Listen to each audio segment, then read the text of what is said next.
Welcome back to the Movie Draft House. I'm your host, Mark, joined by co-host Jeff. What up, Mark? How we doing, man? Hey, it's a good day in the Draft House. We just got done watching a pretty a movie.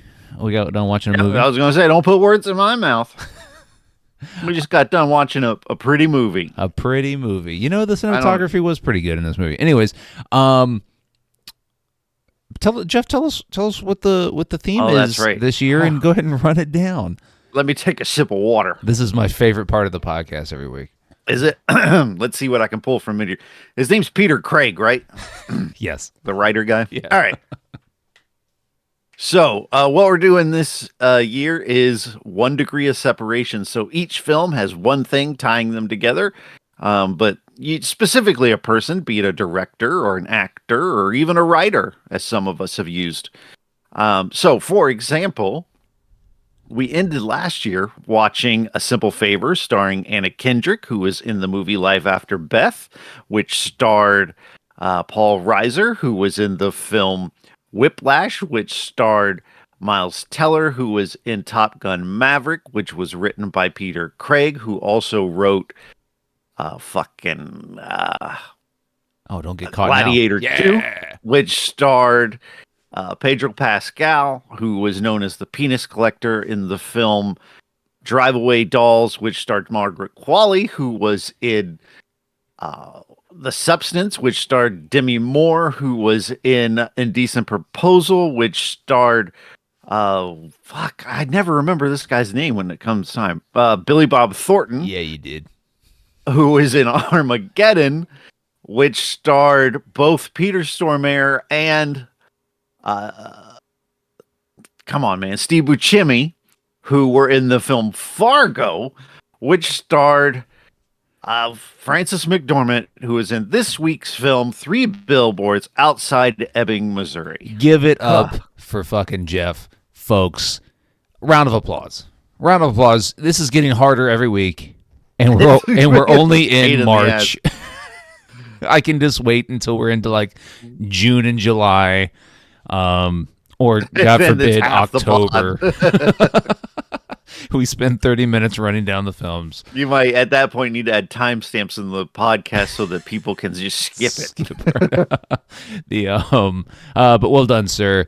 All right. Thank you. This week's film, 3 Billboards Outside Ebbing, Missouri, came out in 2017, rated R, runs for an hour 55, and is directed by Martin McDonagh, who you may remember from the back catalog, The Banshees of Inisherin, and he directed In Bruges. And Bruges. He's a good director. I like him, and his films are pretty well done across the board. The ones I've seen. But this, So Jeff, you had never seen this, correct? Correct. Did you even know it existed before I picked it? Yeah, because you had mentioned it before, and I don't remember in what context, but you mentioned that it existed. Yeah. So. Yeah. So I had not seen. I'd seen, I think, the first maybe 10 minutes. I think because I put it like it was nominated for Best Picture, I think 2 years ago. It was nominated for quite a few awards. Let's see, Best Picture, Best Performance by an Actress Leading Role for Frances McDormand, Best Performance by an Actor in Supporting Role for Sam Rockwell, Best Performance by an Actor in Supporting Role also for Woody Harrelson, and then the Best Achievement in Music Written for a Motion Picture. It won 2 of those awards, Frances McDormand and Sam Rockwell. So I remember putting it on. I didn't see it when it was in the awards circuit, but I saw it after. And I didn't see it, but I guess I started it, and maybe I fell asleep, and I just never went back to it. I don't know. It was late at night. That's no. That's not a product of what the movie is, I don't think. But I just think because it was 10 o'clock at night, and I was like, "Ooh, then let me put this one on." But Jeff, what'd you think? I really, really enjoyed it. Didn't know what the plot was. I was blind outside of knowing that there were 3 builds outside Ebbing, Missouri. That is all I knew going in. And I mean, it's a safe bet. The reveal of the billboards was pretty good, and it just set the tone for where the movie was going. And I thought it was really good. I have a couple, I don't know about problems, but things that hold it back from being like amazing to me, but still really great. And it is one of those movies too. I find that sometimes that we're gonna watch a movie, I'm just like, I just don't feel like watching this. And then I put it on, and I'm like, oh, yeah, this is good, you know. And it's like immediately I'm hooked into the story, which is what this movie does well. Like with a title like 3 Billboards Outside Ebbing, Missouri, I thought it was going to be a lot more pretentious. I thought it was going to be a lot slower, and it wasn't. It set the pace pretty early on as to what you were going to get, and then it kind of delivered on most of it. So yeah, I was into it. This movie. How'd you feel? This movie This got is me. the second viewing. Huh? No, I mean it's the second viewing of 10 minutes. If you don't count the sleeping, Right. No, this movie got me about midway through.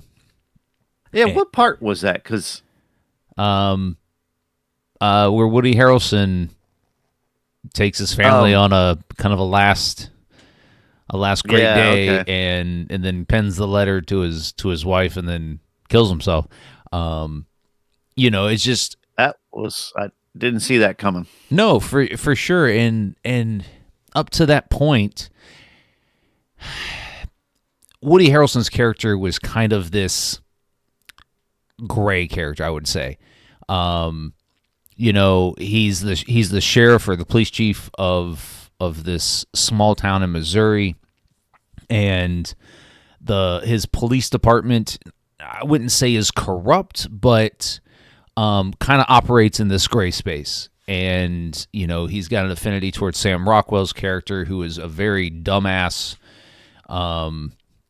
police officer, and he's kind of like this father figure to this guy, and he's constantly having to clean up, some messes, and he's been targeted by Frances McDormand's character for botching her daughter's homicide case. Botching?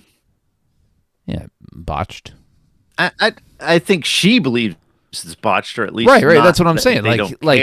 Care. She's going on record as far as getting these billboards of saying that, like, targeting Woody Harrelson's character as the reason why no justice has been served for her daughter's murder.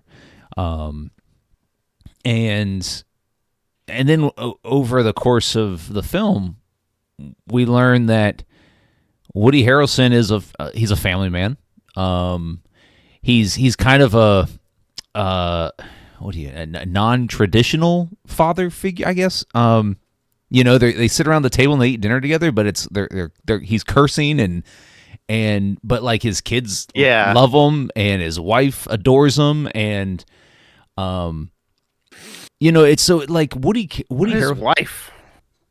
What happened? Oh, what? Sorry, I got distracted. Oh, yeah. What was that? A British lady too. Yeah, that's weird. How you? I don't know. He's like, you got a British accent, you wind up in Ebbing, Missouri. Yeah. I don't know. Like maybe a deleted scene of how she got there. I don't know. No, it just Woody Harrelson to me is the most interesting character in this movie.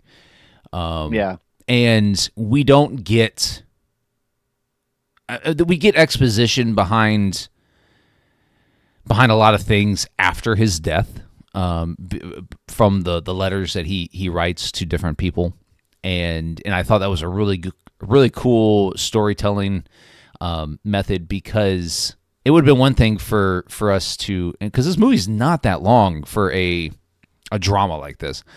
Yeah. I mean, it's under 2 hours, which is kind of, I mean, this movie very well could have been 2 hours and 20, 2 hours and 30 minutes.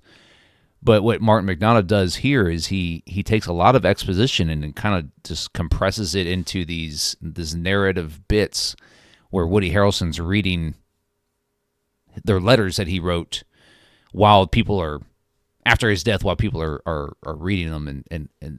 And I just, it's really effective, the last scenes of his life in the movie, because like we see him take his family, he takes his kids fishing, and then he has this romantic moment with his moments with his wife, and Hooked up in the car, I'm guessing. yeah, and then afterwards she's drunk and kind of passed out on the couch, and he tucks her in and he writes these letters, and he tucks in his kids, and then he pens these letters, and he goes out to his stable house with the horses, and he puts this bag over his head, and he shoots himself in the head. And we learn that, like, there's a reason he's got cancer. He probably doesn't. We don't really get these bit of details, but we can kind of put together that he doesn't have that long to live anyway. He's coughing up blood. He's it's just really effective to me. And I texted you, and I was like, after the scene, I was like, holy shit! I got tears welling up because of how effective the scene was, where he goes from having these great moments with his family to saying, okay, that was good enough for me. I'm gonna go ahead and kill myself. And yeah. And then he puts the bag on his head, and then he's got good enough. Right. That should do. Right. I mean, and he even says it in one of his letters that, he could have savored, or he could have prolonged his life and kind of gone through spending every last day with his family, but then he would have been seeing them feel sorry for him and having the stress of his illness, and he didn't want that. So, like, it brings up an interesting perspective of, like, if you're going to die soonish, what would you rather do? Would you rather go all the way to the last day, and everything that comes with that, or would you spend this one great day and have these great memories, and then choose to, I don't know. It's an interesting. For me, he had like more great days in him. Like he could have done a couple more of those great days. Like, I don't know. He could. I mean, right. But that's the interesting dilemma, and also the movie paints it until Frances McDormand reads her letter. The movie paints it like he may have been killing himself because of everything that had led up outside of his illness to that point. Well, I think us as the viewer, or at least me, I should speak for myself. No, you can felt speak for like everybody. it was That's just because of the cancer. Even into that point, I the billboards never entered my mind as to what was causing him to take his own life. I think how the movie was operating up to that point. I think the point was to kind of make the viewer question if there was some cover up to Frances McDormand's daughter's murder, and until she reads that letter, and we get clarification that no.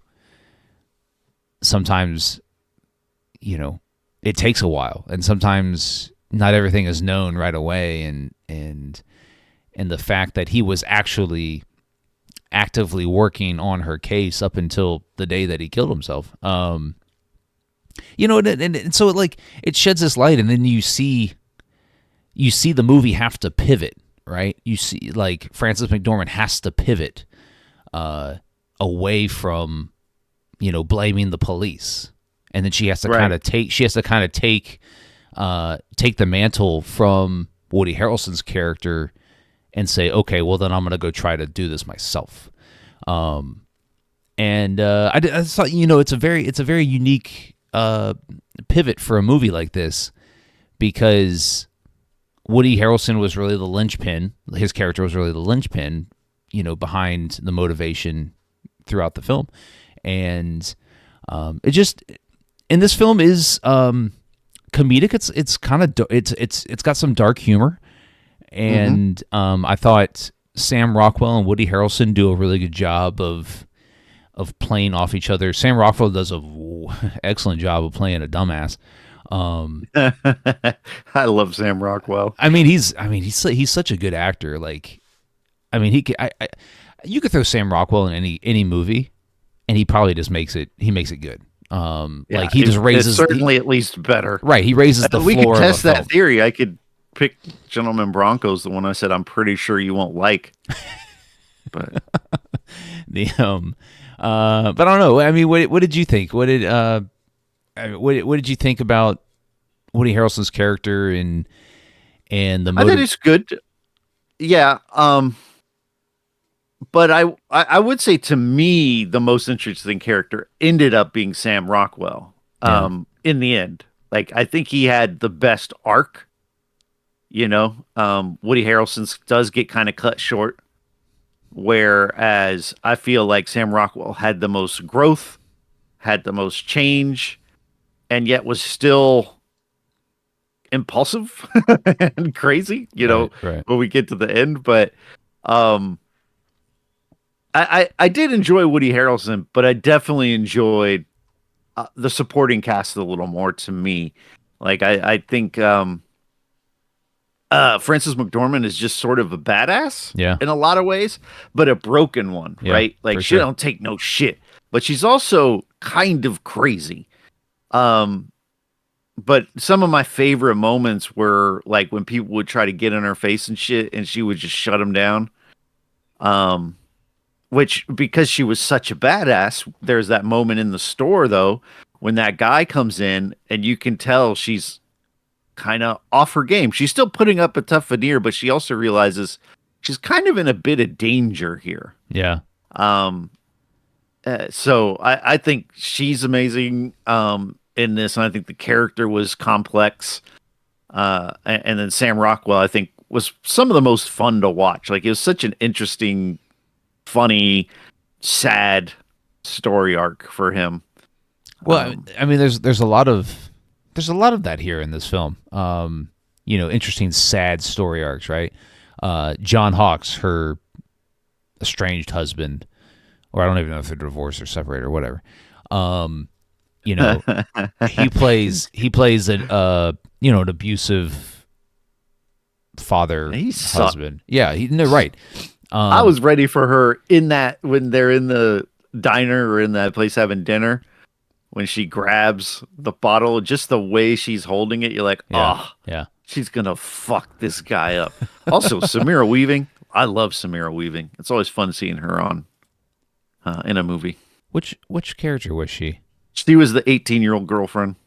Oh, that's right. Okay. She was a brunette as opposed to a blonde, which is she usually is. John Hawkes, and so then you have Peter Dinklage is a sad, story arc character. Also a interesting character. Yeah. No, right. So a lot of these characters, they have these sad, these kind of small town depressing story arcs, but they're all interesting in their own right. Peter Dinklage, Caleb Jones, who plays the guy who sells the billboards at the beginning of the movie. I like that character too. He gets the short end of the stick. He didn't really do anything wrong. He sold some billboards. Right. He followed the rules and he got his ass dumped. That was a good scene when, after Woody dies and Sam Rockwell goes in. Man. Yeah, I'm having trouble with names. We're recording a little earlier than usual.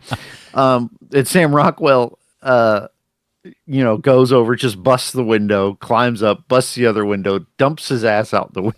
Yeah. throws Guy out the window, punches his secretary, which is insane, and then goes back. Like, how do you have a redemption arc after that? And yet the Right. movie sort of pulls it off. Yeah. Another character that's got this depressing arc is Lucas Hedges, Frances McDormand's son. Who is, I mean, he's beaten too, but he's beaten emotionally. He's probably physically is a victim of his father's abuse, and he's kind of his own character in its own right, but he's kind of just on his mom's coattails a little bit. I think the biggest scene is where John Hawkes comes into the house, and he throws Frances McDormand up against the wall, and he's getting ready to hit her, and Lucas Hedges comes up behind him and puts a knife to his throat. And then Samara Weaving's character comes in, and she's like, I gotta go to the bathroom. Is this a bad time? Yeah, you think? Yeah, and so and there's just a lot of these unique side characters that build this film up to what it is, and no one character really like takes the spotlight over the other. They're just meant to fill gaps and provide context, like Peter Dinklage's character when he's interacting with Frances McDormand, and he's got a thing for Frances McDormand, and he really wants to take her out on a date, and then he does her a favor by being her alibi. After she sets fire to the police station, and so she owes him, and so they go out to this dinner, and he kind of has this like, hey, you don't have to pity me. I know I'm I don't even know what dwarf or small. I don't know what Well, verbiage he uses the term dwarf in the film. Yeah.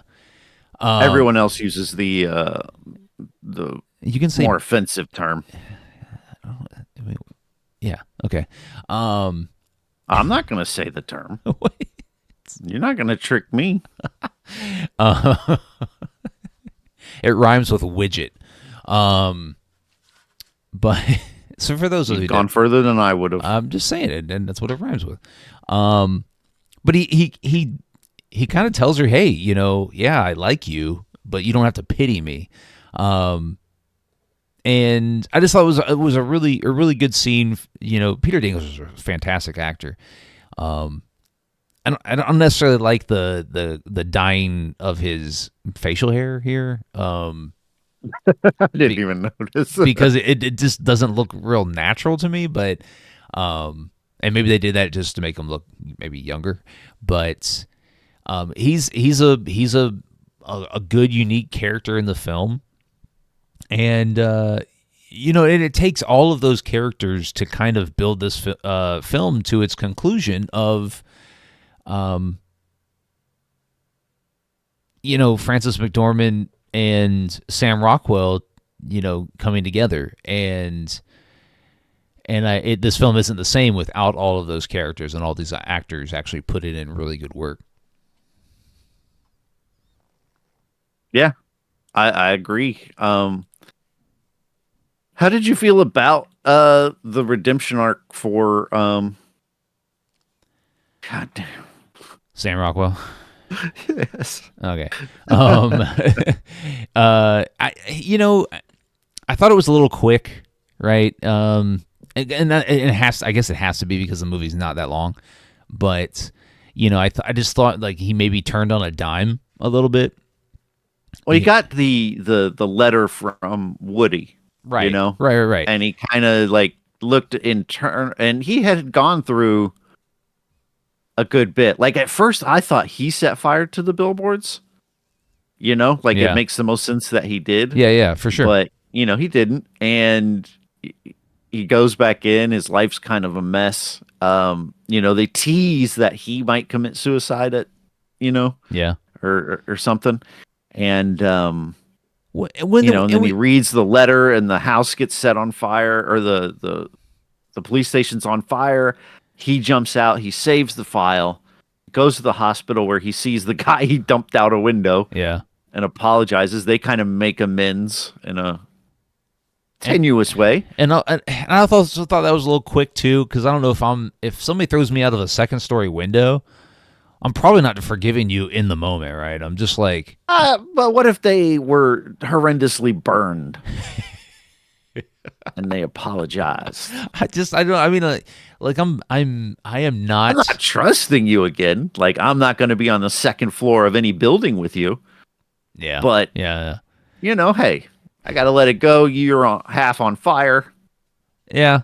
I mean, it is the it starts the redemptive arc, and we learned that before that happens, we learned that Sam Rockwell's mom, who he lives with, is kind of his like catalyst a little bit. Yeah, she like drives him to do some of the 100%. Like, she's racist, and that's why he's racist. And, right. Yeah. And so like in that moment, you're kind of like, oh, he's kind of a dimwit.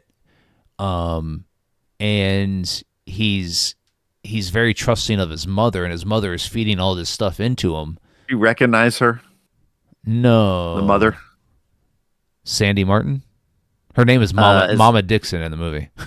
Yeah, but she was Napoleon Dynamite's aunt or grandma or whoever he lived with. Oh, she's the one that Same says, eat your no. He says, eat your dang make yourself a dang quesadilla. Yeah. Okay. I did not know that. That's funny. No, but like, so then after we learn that, his mother is really the pushing and the driving force behind a lot of his actions, you can kind of like forgive him and his character for being the way he is. And then I think that's why it's effective when he does have this redemptive turn where he realizes that he needs to do these things. And I think that was a special moment in the film, is because at the time you're just like, this guy, he's an idiot and he's essentially the bad guy in the film. Yeah. I don't want to like him. And then the film goes, oh, wait a minute. And then Woody Harrelson narrates the letter he wrote to him. And I think the letter at one point, Woody Harrelson told him, hey, you're kind of a fuck up. Stop being that way. I don't think he used those words, but in a much kinder way. Right, He's like, right. I believe in you. Inside of you, there's a really good cop, but Right. you need to be patient and Right. you need to care and yeah, stop being a douchebag. right. And so like, there's a lot of those moments and of self-reflection in this movie. And it's the same thing happens when Frances McDormand reads her letter from Woody Harrelson, and she starts to sob because, she really took out her aggression and vengeance against the police and this particular person without fully understanding everything that was happening.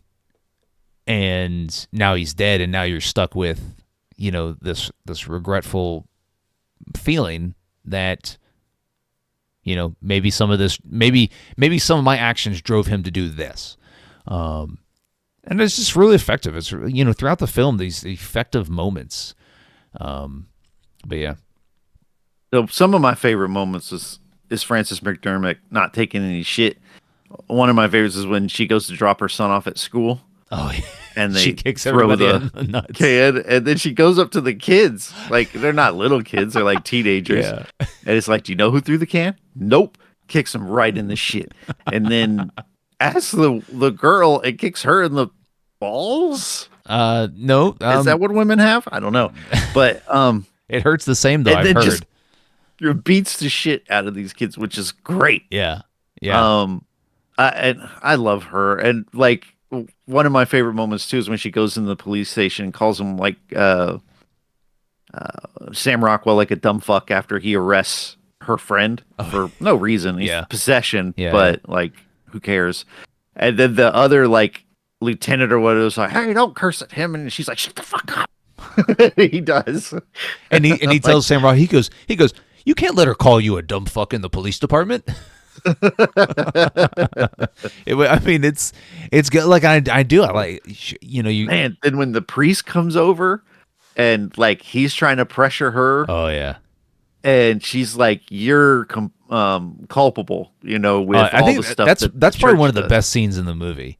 Yeah, it's really good. You know, talking about priests touching kids, and then She shut this shit all the way other down. priests know about it and being culpable, and she goes, "Yeah," she goes, "Kind of like what's going on right now." Yep.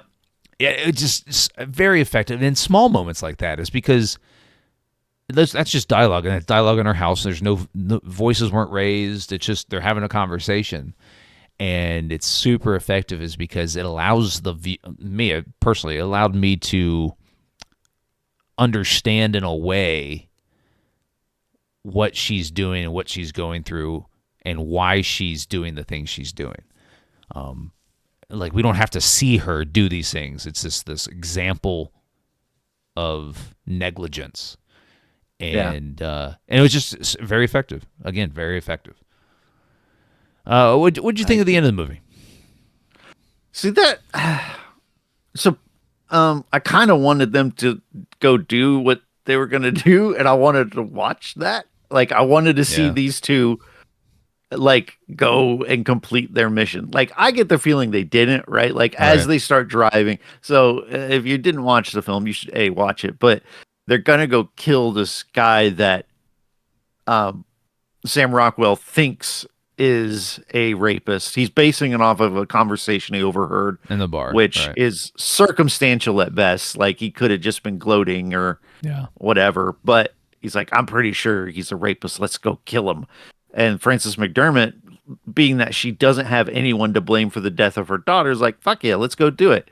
And as they're driving, they're like, are you having second thoughts? And both of them say yes. So I get the feeling that at some point they turn around and they're just like, yeah, this isn't really a good idea. But it's still kind of a moment where I was like, I kind of want to watch them go get this guy because he's in two scenes of the movie, the guy they're chasing, Yeah. and he's really hateful, and you want to see him get his shit pushed in, and we don't get to. But I was kind of hoping to see that, but it's not really what this movie is. But like, I wouldn't mind seeing them be like vigilante rape revenge people that just go around killing rapists. Like, Yeah. Right. just go out on the loose, run into hiding. Yeah. I do like the idea that there is no resolution to Frances McDormand's plight. I right? didn't, man. I wanted to know who did it. Right. And I think the purpose of that is that, you know, when Woody Harrelson dies and writes that letter, that's meant to, I think it's foreshadowing that, hey, you know, you may never find out because sometimes that's how things go. Yeah. And there, you know, there's foreshadowing there, and then we see Frances McDormand kind of take that out on anybody and everybody because there is no answer. And so I didn't mind the fact that, hey, you know, this case of an unsolved murder doesn't get resolved in this film. It's because honestly, it was never about the murder. It was about Frances McDormand and dealing with her grief. And that was, by the end of the movie, I think that's enough, is because we see that. We see the transition behind trying to get it solved to just being not okay with the grief, but dealing with it and living with it, and you know, turning your sights to different things and different avenues. And even though that, like, it's probably not the best, hey, let's go on this this vengeful rapist murdering spree. But Well, just one. They're starting with one. They didn't commit to a spree yet. but I thought it's a unique ending, is because, you know, she, all throughout the movie, she is very much hateful towards Sam Rockwell's character, and then she finds out that, you know, he very much wants to solve this case, and they team up, and like the suggestion is that they're going to they're going to go do it. They're going to go find it Yeah. and solve it and all this and that, so I like that bit. I like that. I like that ending as far as, as far as the movie goes. I think the movie probably could have been 20 minutes longer. And then they'd have that. Then we're going on a murder spree. Well, it's just I think certain other things could have been fleshed out a little bit more. Like the redemptive arc of Sam Rockwell, maybe a little bit more of Woody Harrelson, like moments on camera for Woody Harrelson. It just they're a little bit longer, and I guess I can get behind why this director didn't want to make it too long, is because there's only so much you can say with somebody that is trying to find the killer to her daughter's murder, but at the end of the movie you still don't know it. Yeah. And so I mean I get it. I kind of wanted more time with these characters. But Jeff, what do you recommend this one? Yeah, I do. At the end of the day, it's really, really good, and took me on a story I didn't expect, and I had a great time watching it. How about you? Yeah, I'm the same. It seems like every week we watch a movie that may have been better than the week before, and if the first 2 months of 2025 are indicative for the rest of the year, we're gonna have a hell of a time picking a top 5. Yeah, we could maybe expand to 10 on the tops, and then the bottoms. We might have a hard time finding a bottom 5. Yeah. So I absolutely recommend it. But Jeff, what are we watching next week? It's my turn to pick. Yeah, my turn to pick. So let me ask you a question. So between Fargo and Armageddon, I picked Peter Stormare. Yeah. And Buscemi. Yeah. So they're off the list, right? Correct. Okay. So if I pick a movie now with 4 connections, would they be off the list as well? I mean, if we're basing it on precedent, I think we should. Yes. Okay. Yes. Good. Well, so I was gonna pick Matchstick Men because I've been trying to watch it again, and but then this opportunity came up, and I was like, "Fuck it, we'll do this because it's funnier." So I'll have a hell of a time remembering all 4 names that connect this. But this film was directed by Martin McDonough, and it stars Woody Harrelson, Sam Rockwell, and Abby Cornish, who are all in this week's film, 3 Billboards, and are also in next week's film, 7 Psychopaths from 2012. I've never seen it. I don't. But it's another dark comedy either. Yeah. Colin Farrell, Sam Rockwell, Woody Harrelson, Christopher Walken, Tom Waits, Abby Cornish, Olga. So right, Kurylenko. you still got some. You can't use any of the 4 that I've connected, but Colin Farrell, yeah, Christopher Walken. I'm sure you can work with that. I can work with that. Yep. Who? Yeah. So I should get more points. I don't know if we're keeping score, but I get more points, right? Yeah, sure. Yeah. One thing I've noticed good about luck to me remembering this shit next week, Martin, or not this next week, but just going forward for the rest of the year. I think we've watched. So Martin McDonough only has 4 feature films. We need to do In Bruges, which we could do the following week if you wanted to. We could, because you could do Colin Farrell and then we'll watch In Bruges. But I don't think we've ever watched a director's entire filmography here on the podcast. Well, that's a gimmick that would make a good podcast. Like if there was a podcast out there where they took a director and then watched all the movies and followed them. Yeah, I see where you're going. I'd probably call it chronologically because you watch them chronologically. Hey, Jeff, and I think, yeah. Don't you have a podcast like that? I do. I believe it's called Chronologically, where we go through the full filmographies of some of cinema's greatest creators. You can find it in your favorite podcast app. But what you can also do is hit the subscribe button if you're watching on YouTube. That way you don't miss any future content right here on the channel. And you can give the podcast a follow on all your favorite social media platforms. We're at Movie Draft House. You can find us on Twitter, TikTok, Instagram, right here on YouTube.